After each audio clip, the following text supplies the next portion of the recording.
복되신 하나님의 말씀은 요한복음 4장 1절에서 19절 말씀입니다. 예수님께서 유다 땅에서 세례를 베풀었어요. 그렇죠? 지난주에는 세례 요한의 제자들이 세례 요한에게 와서 선생님, 전에 선생님이 세례를 베풀었던 그 사람이 저 유대 땅에서 세례를 베풀고 있는데 많은 사람들이 그리로 가더이다 하고 세례 요한에게 와서 이야기합니다. 그럴 때 세례 요한이 그는 흥해야겠고 나는 세해야 된다고, 그 사람에게 가서 세례를 받는 것이 옳다라고 인정을 했죠. 자, 세례 요한의 제자들도 자기들이 보고 들은 것이 있기 때문에 예수님께로 많은 사람이 몰려간다는 걸 알고 있었잖아요. 마찬가지로 오늘 본문에 보니까 바리새인들이나 서기관이나 여러 사람들이 예수님이 세례 베푸는 곳에 많은 사람이 몰려간다는 것 알고 있었겠죠. 그렇죠? 그러니까 예수님도 그 말씀을 하시는 거예요. 많은 사람들이 내가 세례를 베푸는 거로 알고 그 사람들이 몰려오는구나 하는 거를 알고 있었다는 거죠. 그러나 사실 예수님이 세례를 베풀지 않고 제자들이 세례를 베풀었다고 얘기해요. 자, 그런데 많은 사람들이 어떻게 예수님이 세례 베풀었다고 얘기하죠? 예수님은 분명히 자기의 제자들이 세례를 베풀었다고 하는데, 왜 그러냐면 예수님의 제자들이 세례를 베풀 때에 자기 이름으로 세례를 베풀지 않고 예수님의 이름으로 세례를 베풀었기 때문에 그래요. 그러니까 사람들이 몰려와서 세례를 받을 때 예수의 이름으로 세례를 받으니까 예수님이 준 것처럼 느껴지는 거죠. 그러나 사실은 예수님이 세례를 베푼 것이 아니라 예수님의 제자들이 세례를 베풀었다고 합니다. 자, 이쯤 되다 보니까 예수님이 이제 갈릴리 사역이 또 생각이 났어요. 갈릴리로 이제 다시 돌아가야겠다 하고 유대 광야에서 갈릴리로 올라가는데요. 우리가 이스라엘 지도를 참 많이 이야기했죠.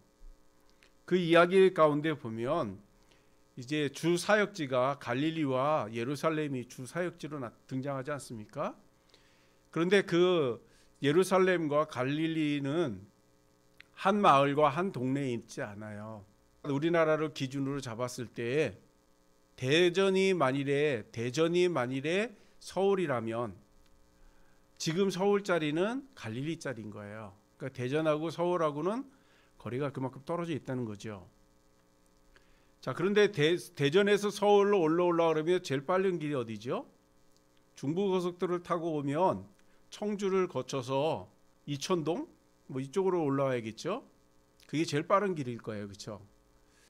그런데 만일에 이 대전에서 올라오면서 그 강원도 쪽으로 돌아오면 어떻게 될까요? 물론 강원도 쪽으로 돌 수도 있겠죠. 그렇죠? 강원도나 저쪽 인천 쪽으로 서해대로 따라 쭉 올라올 수도 있겠죠.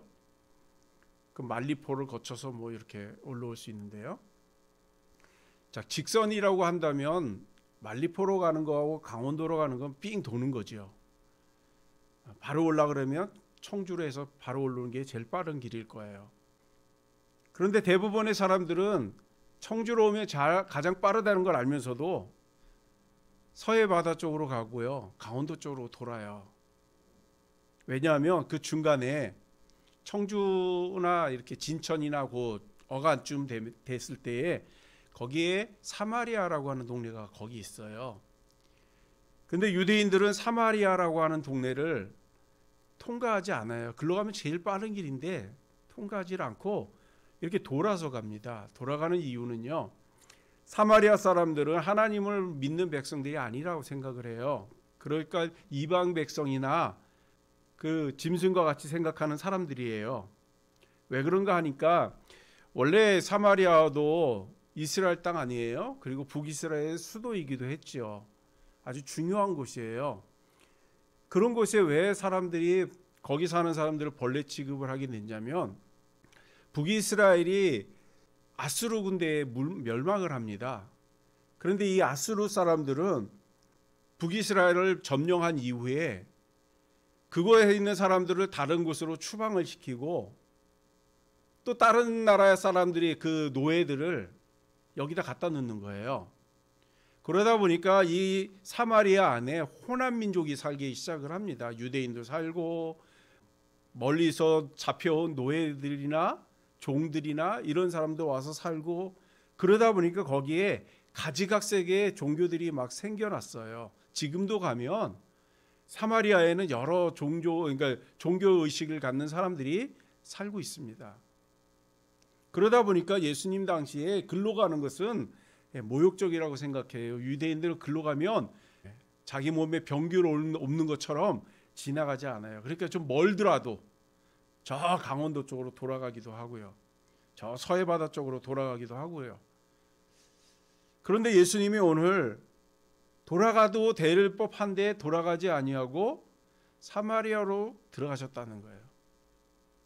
그리고 수가라고 하는 곳에 가서 이제 잠시 쉬게 되었는데요. 유대 땅에서 지금 사마리아까지 오는 동안에 많이 힘도 들기도 하고 식사 때를 지났던 것 같아요. 배도 고프고 하니까 제자들이 선생님 여기서 좀 쉬십시오 하고 마을로 내려가서 음식을 사러 갔다고 이야기합니다. 자, 예수님이 쉰 곳이 이제 야곱의 우물이라고 얘기합니다. 예수님이 우물가에 앉아서 쉬고 있었을 때에 한 여인이 거기에 물동이를 들고 올라왔다고 합니다. 그리고 그 여인과 대화를 하게 되지요.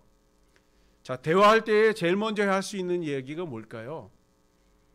처음 보는 사람에게 대화하기가 참 어렵지 않습니까? 그러다 보니까 여기는 우물가니까 예수님이 여인에게 말을 걸으면서 물을 좀 달라 이렇게 얘기합니다.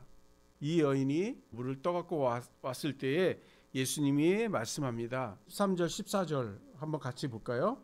함께 읽겠습니다. 예수께서 대답하여 이르시되 이 물을 마시는 자마다 다시 목마르려니와 내가 주는 물을 마시는 자는 영원히 목마르지 아니하리니 내가 주는 물은 그 속에서 영생하도록 솟아나는 샘물이 되리라. 예수님께서 물을 달라고 하셨잖아요. 그렇죠? 그리고 여인은 물을 갖고 왔어요. 그럼 물을 먹고 고맙습니다 하고 말을 마칠 수도 있었음에도 불구하고 예수님이 오히려 그 여인에게 이렇게 얘기합니다. 네가 주는 이 물은 내가 마셔도 조금 있으면 또 목이 마를 거라는 거예요. 갈증이 날 거라는 거죠. 그러나 네가 나에게 물을 달라고 했다면 영원히 목마르지 않은 물을 내가 너에게 주었을 것이다. 이렇게 얘기합니다. 그랬더니 이 여인이 뭐라고 대답합니까? 아니, 당신은 지금 그릇도 없는데 물을 어디서 뜨려고 이런 얘기를 합니까? 지금 여기 있는 우물도 얼마나 깊은데 그릇도 없이 어떻게 물을 뜰 수 있습니까? 그렇게 얘기를 하죠. 어떻게 보면 지금 비웃는 얘기일 수도 있어요. 아무것도 갖고 있는 것도 없고 지금 나한테 물 달라고 하는 주제에 나한테 무슨 물을 준다는 거야? 이렇게 생각할 수도 있었겠지요. 자, 그런데 예수님은 그 여인에게 물에 대한 이야기예요. 이 물이라고 하는 것은 여러 가지 의미를 담을 수 있어요. 그런데 오늘 본문에 나오는 물은 갈증나는 물과 갈증나지 않는 물, 이 두 가지의 이야기를 하는 것 같습니다. 지금 여인은 계속 먹어도 갈증을 날 수 있는 그런 물에 대해서 얘기를 해요. 우리가 먹는 이런 물이겠죠. 이런 물은 먹고도 우리가 땀을 좀만 흘려도 바로 갈증이 날 수밖에 없는 것이 우리 몸의 구조잖아요. 그러니까 이 여인이 말하는 물은 먹고 또 갈증 날 수 있는 물이에요. 언제든지 그때마다 먹어야 된다는 거죠. 그러나 예수님이 말하는 물은 우리가 먹는 물과 좀 달리요. 예수님은 물과 성령으로 세례를 베푼다 할 때 이 물, 회개를 얘기한다고 우리가 지난주에 살펴봤어요. 지지난주도요. 지금 예수님은 우리에게 말하는 물은 이 거듭남의 물을 얘기하는 겁니다. 우리의 죄가 회복이 돼서 영원히 갈증나지 않는, 영원히 목마르지 않는 그 물을 이야기하는 거예요. 우리가 이 땅에 사는 동안에 물이 필요하잖아요. 그래서 이 여인과 같이 물을 길르러 와야 되고 또 그걸 먹어야 돼요. 그리고 우리 가끔 TV를 보면 그러잖아요. 우리가 건강을 유지하기 위해서는 하루에 한 2리터 정도의 물은 먹어줘야 된다고요. 그걸 안 먹으면 어떻게 된다는 거예요? 신진대사에 좀 어려움이 있죠. 그렇죠? 그러다 보니까 우리가 물을 계속 먹어줘야 된다는 거예요. 그러나 예수님은 우리에게 말씀하는 것은요, 그런 물이 아니에요. 영생하는 물을 얘기하는 거죠. 우리가 구원받고 영생함을 얻으면 더 이상 우리가 갈증을 일으키지 않는 그런 물을 주신다는 거예요. 자, 우리가 이 땅에 사는 동안에 물과 같이 늘 갈증처럼 찾아오는 것들이 있어요. 그게 뭐예요? 삶의 염려와 근심 뭐 이런 거겠죠. 걱정. 이건 없었으면 좋겠는데 가끔가다 이렇게 찾아와요. 그래서 그걸 어렵게 해결하고 다 끝났다 싶으면 조금 지나면 또 오잖아요. 그러니까 그 염려와 갈등과 이 고생하고 이런 것들을 우리는 매번 반복해서 그거를 해결하려고 하지 않습니까? 그러나 우리가 예수 그리스도의 은혜 안에 거하게 되면 예수님은 우리의 그런 갈증들을 해결해 주시겠다는 거예요. 우리 염려, 근심, 걱정 이런 것들을 예수님이 해결해 주시겠다는 거예요. 그리고 우리에게 쉼을 허락하신다고 이야기하죠. 그러나 지금 예수님과 이 여인의 대화 속에서는 서로 각각의 물을 이야기하는 거예요. 그리고 이 여인은 예수님의 말씀이 이해가 되지 않았던 거죠. 그러다 보니까 지금 그릇도 없고 물들 두레박도 없는데 어떻게 당신이 나에게 물을 줄 수 있어요? 이렇게 얘기하는 겁니다. 그러나 대화 속에서 이 여인이 깨달음을 갖기 시작을 합니다. 예수님께서 그 여인에게 뭐라고 얘기합니까? 너희 남편을 데려오라 이런 얘기를 해요. 그랬을 때 이 여인이 뭐라고 얘기합니까? 저에게 남편이 없는데요? 라고 얘기하죠. 그런데 남편이 없었나요? 18절에 보니까 예수님이 이렇게 얘기하죠. 너에게 남편이 5이 있고 지금 있는 자도 내 남편이 아니니 내 말이 참되도다 이렇게 얘기해요. 자, 지금 남편이 있어요, 없어요? 남편이 있어요. 5명의 남편이 있었고 지금 6번째 남편과 살고 있는 가운데 있는 거죠. 자, 이 여인은 남편 얘기를 꺼내본 적이 없어요. 그렇죠? 그리고 지금 예수님에 대해서 이 여인은 처음 보는 사람이에요. 자, 처음 보는 사람이 우리 남편을 얘기하고 나에게 5명의 남편이 있었다고, 그리고 지금 살고 있는 남편도 알고 있다고? 깜짝 놀랐겠죠. 그렇지 않겠어요? 처음 보는 사람이 이런 얘기를 하니까요. 또 예수님께서 남편을 데려오라고 했을 때 이 여인이 얼마나 뜨끔했겠어요. 그렇죠? 올 수가 없어요 라고 얘기하지 않고 뭐라고 얘기해요? 남편 없는데요? 이렇게 얘기하는 거예요. 남편 있죠? 있는데도 불구하고 남편이 없는데요? 이렇게 이야기합니다. 어떻게 보면 이 여인에게 있어서 남편 문제가 컴플렉스일 수 있어요. 남편이 5명이 다 됐다 그러면 좀 어떨까요? 우리가 이 부분에 대해서 좀 오해했던 적이 있어요. 우리 많은 목사님들이 이 여인은 좋지 않은 여인처럼 많이 설교를 했죠. 그런데 성경을 보면 이 여인이 지금 좋지 않은 여인이라고 나와 있지 않아요. 오히려 뭐라고 얘기해요? 남편이 5명이 있는 여인이었다 이렇게 얘기하죠. 자, 그럼 이 남편들은 어떤 남편들일까요? 자, 남편이 5이 있었다. 이거 과거형이에요. 그렇죠? 그럼 지금은 없는 거죠. 이 5명은. 그렇죠? 자, 그럼 이 5명이 어떤 사람들이었을까요? 성경에 나와 있지 않으니까 명확하게 뭐라고 얘기할 수는 없어요. 그렇죠? 그러나 우리가 이렇게 생각해 볼 수 있겠죠. 그 남편들이 죽을 수 있죠. 그렇죠? 남편이 죽어서 재혼을 할 수 있는 거잖아요. 아니면 같이 살다가 남편이 떠난 거죠. 자, 이런 상황의 여인이에요. 그러니까 이 여인에게는 많은 상처가 있겠죠. 그렇죠? 자, 그런데 오늘 보니까 이 여인이 사람들이 모이지 않는 이 야곱의 우물에 와서 물을 기른다는 것은 뭐예요? 사람들 앞에 서기가 부끄럽겠죠. 창피하고. 사실 이 여인이 잘못한 걸까요? 이 여인이 잘못한 게 없어요. 남편이 일찍 죽은 게 이 여인의 탓일까요? 또 남편이 떠났다고 하면 물론 두 명의 관계 속에 누가 잘못이 있었겠죠, 그렇죠? 어쨌든 간에 이 여인은 그것이 컴플렉스예요. 그래서 남들이 나오지 않은 시간에 가서 물을 기르기도 하고요.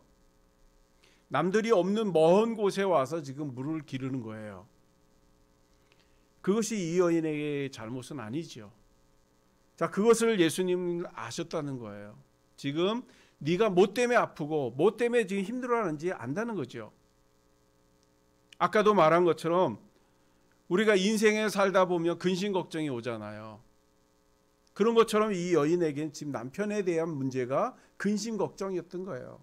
살아오면서 5명의 남편이 죽기도 하고 떠나기도 하고 어떤 상황인지는 잘 모르겠지만 그런 남편들이 있었던 거죠. 그때마다 이 여인의 마음은 얼마나 상처가 컸겠어요. 남편이 있을 때, 떠나거나 죽을 때 얼마나 마음이 아프고 얼마나 많은 고민이 있겠어요. 그리고 그것이 사람들 보기엔 부끄러움으로 남는 거죠. 그것을 예수님이 꿰뚫어 보신 거예요. 너의 아픔이 뭐구나, 너의 상처가 뭐구나 아신다는 거예요.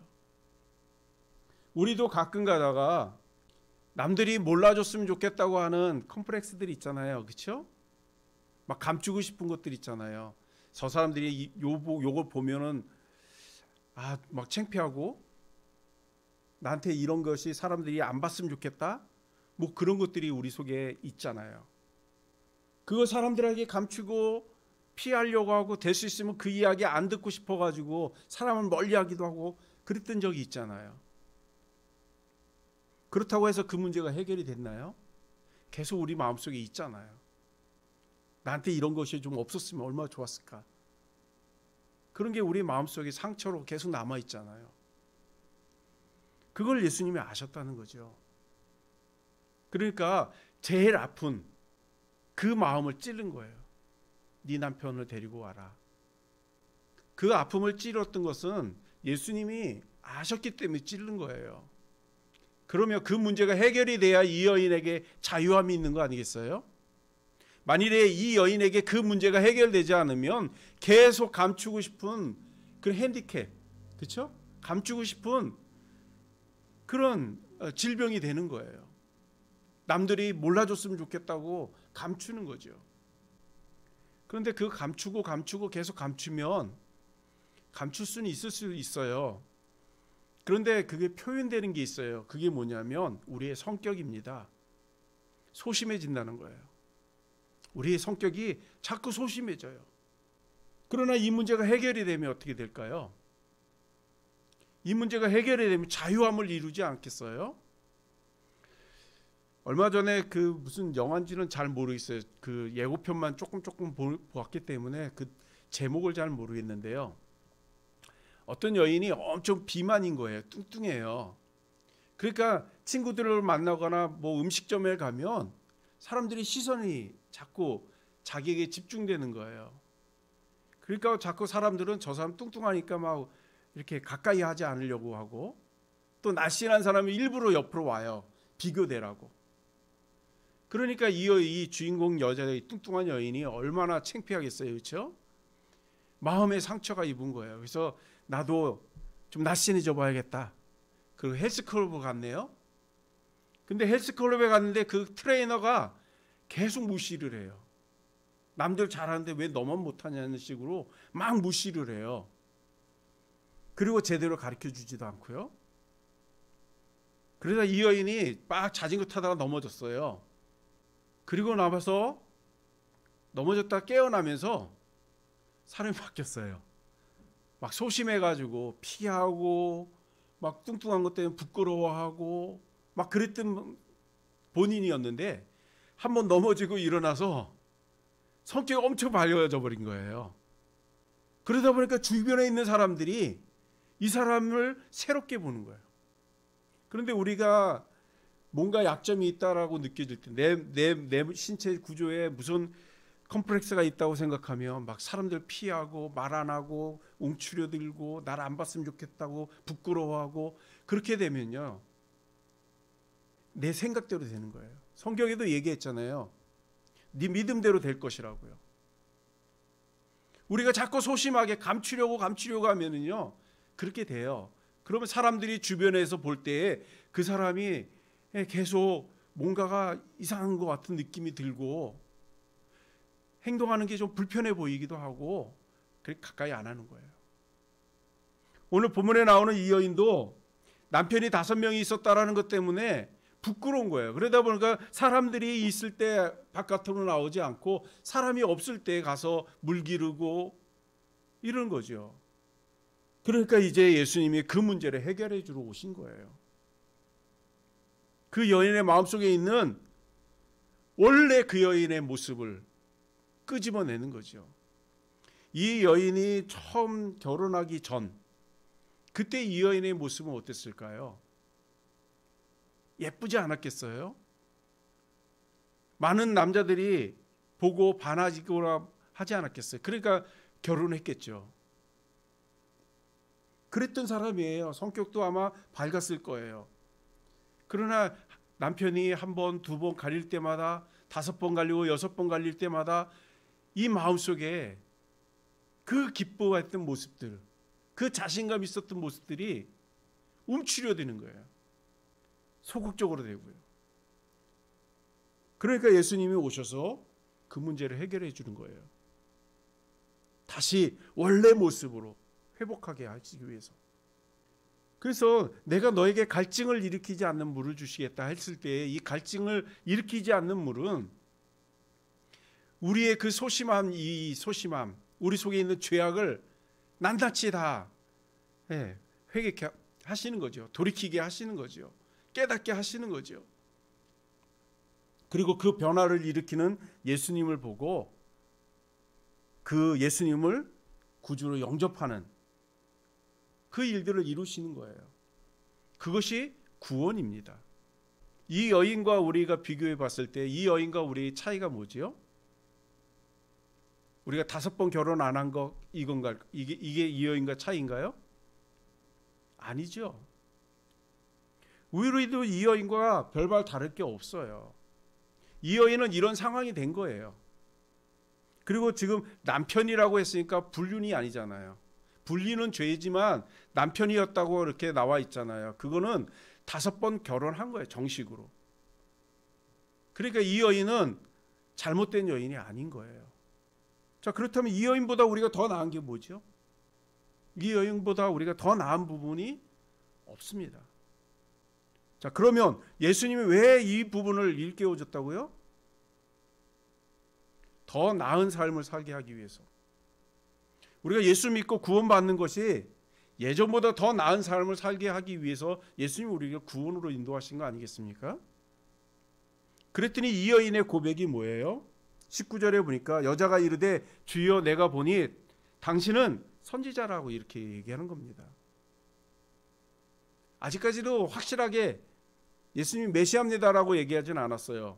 그러나 처음에는 유대인 당신이 나에게 말을 거는 것은 있을 수 없는 일이에요. 이렇게 처음에 시작을 하거든요. 그러나 당신이 유대인이라고 이야기하잖아요. 이제는 뭐라고 얘기합니까? 선지자라고 얘기해요. 아마 예수님이 더 많은 이야기를 나누면 뭐라고 얘기할까요? 당신이 메시아입니다 라고 얘기할 거예요. 왜냐하면 우리가 계속 읽어 나가지 않았지만 다음 주에 우리가 좀 살펴볼 부분인데요. 그때 동네에 가서 사람들을 불러오거든요.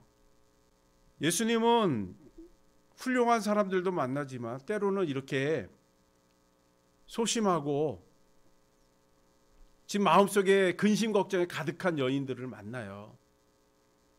그리고 그 문제를 해결해 주신다는 거죠. 이건 남녀노소가 따로 있지 않아요. 빈부귀천을 따지지도 않아요. 하나님 모든 사람들을 위해서 이 땅에 오셨어요. 누구든지 병에 걸려 있으면 치료해 주시고요. 경제적으로 어려우면 하나님 후회 주시려고 하시고요. 우리가 하는 일이 있으면 꿈과 비전을 보여주시고 이루도록 하시는 분이 예수님이세요. 그리고 그 일로 인해서 우리가 더 기쁜 삶을 살도록 하나님 도와주시기 위해서 예수님을 이 땅에 보내주신 거 아니겠어요? 그러게 우리가 예수님의 은혜 안에서 우리도 우리의 연약함을 내어놓는 그런 저와 여러분이 되시길 주님의 이름으로 축복합니다. 우리의 연약함을 주님 앞에 내려놓고 그 문제가 해결되는 것을 경험하는 은혜가 있기를 소망합니다. 그리고 그 문제가 해결됐다면 이제 더 이상 소심하지 말고 대범하게 예전에 하나님이 나에게 주신 은혜를 마음껏 또 누릴 수 있는 그런 저와 여러분이 되시기를 소망합니다. 예수님은 우리가 움츠려 있는 걸 그렇게 기뻐하지 않으세요. 왜냐하면 예수님이 우리를 이 땅에 보내주실 때에 이 땅에서 소극적인 삶을 살라고 하지 않아요. 손해보는 삶 살라고 하지 않아요.